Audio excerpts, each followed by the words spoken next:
Welcome, and thank you for joining us today. My name is Maria Stutzmany Marquez, and I serve as the Director of Graduate Admissions here at Mendoza College of Business at the University of Notre Dame.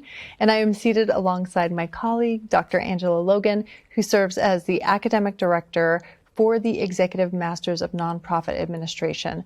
And so we have a lot to cover with you today. And Dr. Logan, thank you so much for being here. Absolutely. It is my pleasure. I love sitting down and chatting with you, particularly about the EMNA. Yeah, well, I know that our audience would love to hear more about your background. You have such an incredible history and legacy of your own, and you bring all of that to your leadership role. And so if you can tell us a little bit about your career evolution and what led you to this role in particular. Absolutely. So when I was about 4 years old, my paternal grandfather asked me what I wanted to be when I grew up. And I proudly exclaimed, a doctor and a cheerleader. I still to this day do not know where the cheerleader thing came from. I did try out for cheerleading, but I never did make the team. But what I say now is that I've earned my doctorate and I'm the biggest cheerleader for the nonprofit sector you'd ever see. I often say that my life and my career path didn't make sense at the 3-inch level, but at the 30,000-foot level, it makes perfect sense. So my first role in higher education was actually in undergraduate admissions. So we have that in common. I then moved on to student services. I directed a community service scholarship. I earned my doctorate, and I've worked at a small private foundation in the southeastern United States. So I understand both the art and the science of the nonprofit sector because I've lived it, I've breathed it, and that experience has helped me in the classroom to be a better educator. It's exceptional work that you have, and you've also done some incredible research. And so can you share a little bit more about the work that you do in the research aspect? Absolutely. So my research lies at the intersection of race, gender, and nonprofit philanthropic studies. So it's looking at women who look like us, who are from historically marginalized populations, and how do we lead our organizations? How do we lead our teams? I had this notion all throughout my early career days that if I was in charge, there would be a different way to approach it. And as I dug deeper, I realized that women from historically marginalized populations do approach their leadership slightly different. And so I've been unpacking that and digging into it and thinking about what does it mean when you're bringing your whole self to the table as a leader. So a lot of women from historically marginalized populations have this vast wealth of experience in what I call their 5 to 9 lives. And then they compartmentalize and leave all of that at the door when they get to work. And so how do we integrate your 5 to 9 and your 9 to 5 life to make sure that there's a seamless flow?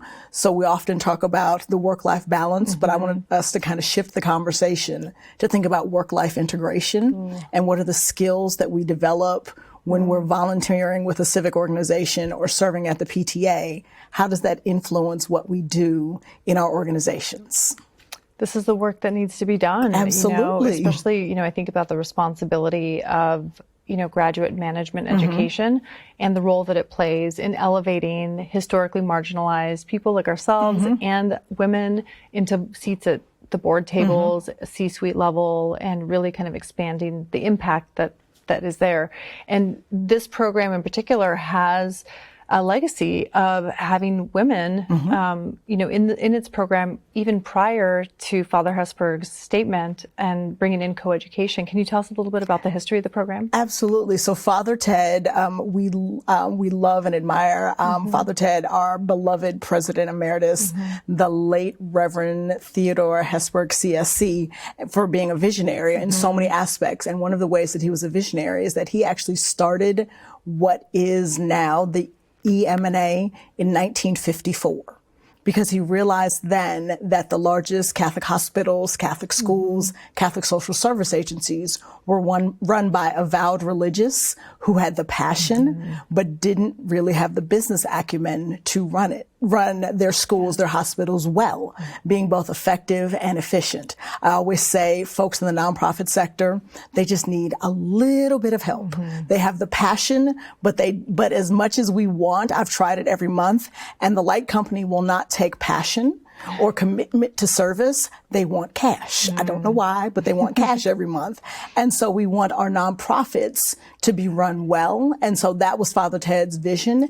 And we've lived out that legacy. We often say that our tagline is, if you come in with a servant heart, we will teach you the business mind. And even as far back as 1954, we were teaching folks how to think differently about the nonprofit sector. Our first graduating class had, I want to say, 9 sisters and 2 religious brothers. And so we've had women in our program since the mid-50s. Wow. And it's been amazing to see how the program has grown and evolved and developed since 1954. That is remarkable. And so who's in the classroom now to date? Let's skip forward. Absolutely. Few years. 1 or 2 years. Yeah. So we still have maintained those same roots with the avowed religious, but it kind of expands out. So about a third of any given cohort is going to be someone who has committed their life to service, whether it's priest, nuns, rabbi, imam, or pastors. So it's about a third of any given cohort. Another third is going to come from the education space, K-12 through post-secondary. And then there's another third that usually we describe as amphitheaters to zoos. So anyone in the A to Z in the nonprofit sector. And so it's wonderful to be in the classroom with them and see how their influences from their particular backgrounds or perspectives influences the conversation in the room. Yeah. And so let's talk about the conversation in the room and what actually happens with the cohort, the dynamic, once the curriculum is, shared. And also we have esteemed faculty here. So can you talk about how the curriculum or this arc of learning helps to grow our students and then also the faculty that deliver it? Absolutely. Yeah. So as I mentioned previously, our tagline is servant heart, business mind. And so as our students come in from these varied areas in the nonprofit sector, we give them a curriculum that's rooted in a classical business disciplines. And so we're going to have the same faculty that teach in any of our other graduate business programs. They're also going to teach in our programs, but they're going to be very keen and aware and make sure that they focus the conversation around what are the impacts in the nonprofit sector. I joke with my students all the time. I don't need them to be accountants. I just need them to have an intelligent conversation with their accountant. I earned my law degree from Law and Order SV University. And so I'm not the person to teach the law class, but I just need them to know enough to not commit a crime. Right. And so, but we do have experts, subject matter experts who are on the faculty at Notre Dame. And if they're not on the faculty, then there are adjuncts who bring in 20 to 30 years of experience, and they actually work with our students. So the same professors that teach econ to the MBAs are going to teach economics to the EMNAs. And it's a wonderful opportunity for our students to see sound business principles, but also see how they would apply to the nonprofit sector. So when you're thinking about marketing, we're not thinking about how to market widgets, but how do we market for the common good?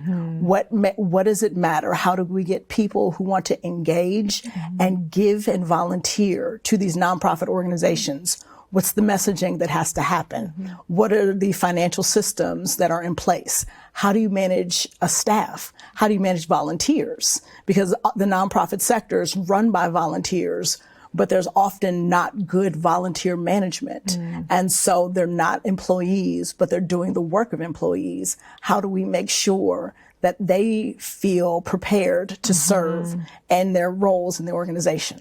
Yeah, you bring up like 2 really interesting points when you're talking about faculty, and that is one, that they have the flexibility to step into like an MBA classroom and kind of speak that language, but then also tailor the work that they're doing specifically to the nonprofit.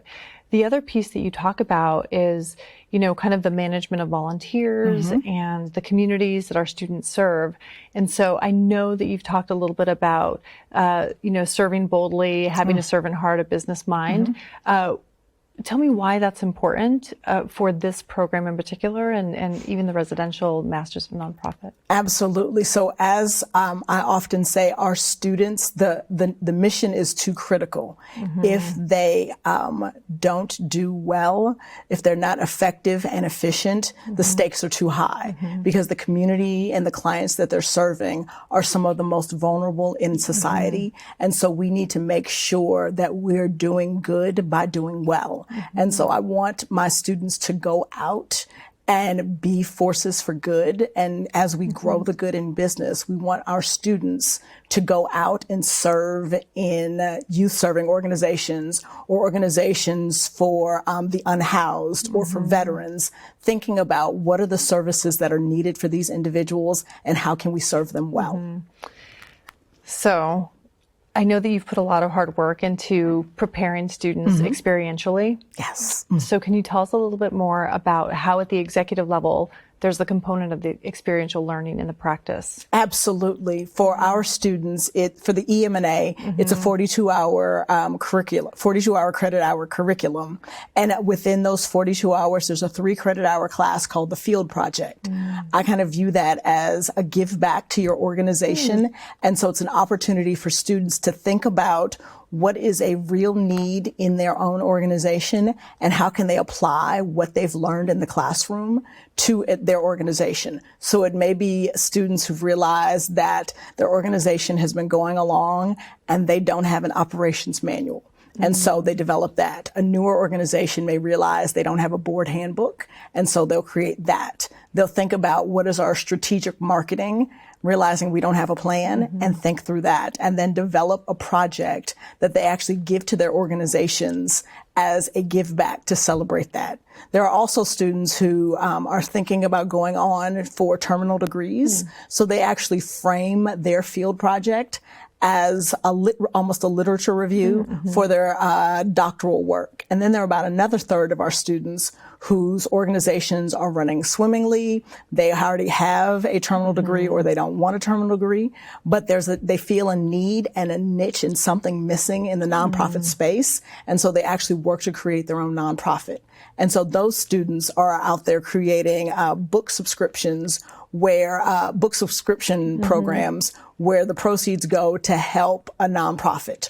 Or they're actually creating spaces to assist families of preemies. So as a family has a premature infant, there's a need for clothing and other sorts of things for the kiddo. And so one of our students worked with one of our faculty members to actually create a nonprofit to support those families. That's amazing. So this really just speaks to kind of the depth, right, of the intentionality of the program, the students that it attracts, and then also the outcomes. And I know for this program, it does require an employer to be supportive of taking time away. So I think that's really nicely fit, where you can actually have something that's going back to the employer in and of itself. So, you know, I guess one of my last 2 questions, I know we only have a few minutes left, is, you know, what are you most proud of? I mean, I've heard of I feel like I could pick anything from what you've said to have really great pride in. But what are you personally proud of, and when it comes to the graduates? I think one of the biggest sources of pride is what students take from our degree and how do they actually move forward in their careers. There was one individual who recently graduated. When he started at his organization, he was at a junior level.